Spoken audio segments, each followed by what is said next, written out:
Review of the movie Shambhala Telugu movie acted by Aadi Sai Kumar. రివ్యూలోకి వెళ్లే ముందు movie updates మరియు రివ్యూస్ కోసం మన ఛానల్ ని తప్పకుండా సబ్స్క్రైబ్ చేసుకోండి. ఫస్ట్ ఆఫ్ ఆల్ ఈ మూవీ యొక్క స్టోరీ సింపుల్ గా చెప్పాలంటే శంబాల అనే ఒక చిన్న పల్లెటూరు. ఆ పల్లెకు కొన్ని వేల సంవత్సరాల చరిత్ర ఉంటుంది. అలాంటి పల్లెలో ఉల్కా వచ్చి పడుతుంది. ఉల్కా రావడంతో ఆ శంబాల అనే ఊరిలో చాలా సమస్యలు వస్తాయి.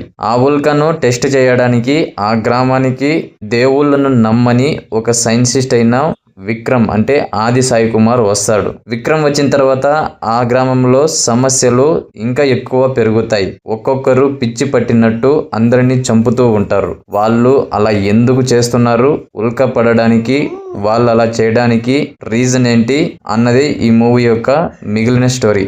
ఈ మూవీ గురించి మాట్లాడే ముందు ఇక్కడ డైరెక్టర్ గురించి చెప్పాలి.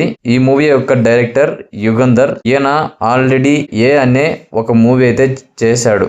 అది పెద్దగా సక్సెస్ అవ్వలేదు. దీని తర్వాత ఇంకో సినిమా స్టార్ట్ చేసి అది కంప్లీట్ అవ్వకముందే ఆగిపోయిందనే న్యూస్ అయితే ఉంది.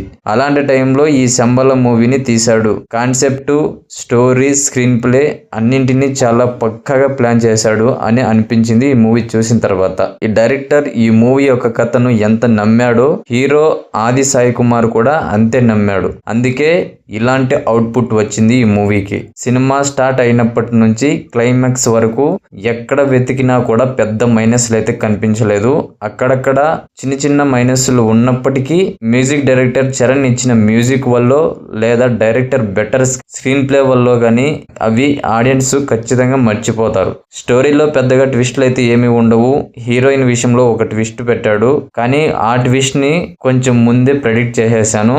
అయినా కూడా మూవీ ఎక్కడ కూడా బోర్ కొట్టే విధంగా అయితే లేదు, డిసప్పాయింట్ అయితే చేయదు. 1980 బ్యాక్ డ్రాప్ లో వచ్చే స్టోరీ ఇదంతా కూడా. అందులో మైథాలజీ, సైన్స్ పెట్టి ఎక్కడ కన్ఫ్యూజ్ అవ్వకుండా మూవీ చూస్తున్నంతసేపు నాకు కూడా కన్ఫ్యూజ్ అవ్వకుండా మూవీ అయితే ఉంది. మధ్యలో ఈశ్వరుడు అసుర యుద్ధం అంటూ ఓ టాపిక్ ని అయితే తీసుకొచ్చి ఈ సినిమాకు దాన్ని కనెక్ట్ చేయడము నాకు చాలా బాగా అనిపించింది. అలాగే మనిషికి ఉండే 6 శత్రువులు, కామ, క్రోధ, లోభ ఇలాంటివి మనిషికి ఉండే 6 శత్రువులు అని వీటిని ఈ స్టోరీకి చాలా బాగా కనెక్ట్ చేశాడు. నిజానికి మూవీకి ఈ కాన్సెప్టే హై ఇచ్చింది. దీంతో పాటు సినిమాలో ఉన్న కొన్ని క్యారెక్టర్స్ ను డైరెక్టర్ చాలా బాగా యూజ్ చేసుకున్నాడు.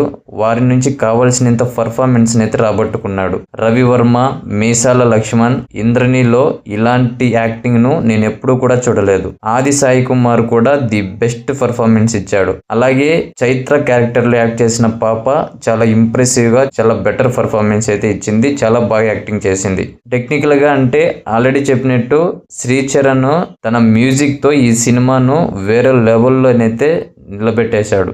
కెమెరా వర్క్ చాలా బాగుంది, ఎడిటింగ్ కూడా పర్లేదు. సెకండ్ హాఫ్ లో ఇంకొంచెం వర్కౌట్ చేసింటే ఈ మూవీ ఇంకా బెస్ట్ మూవీ అయ్యేది.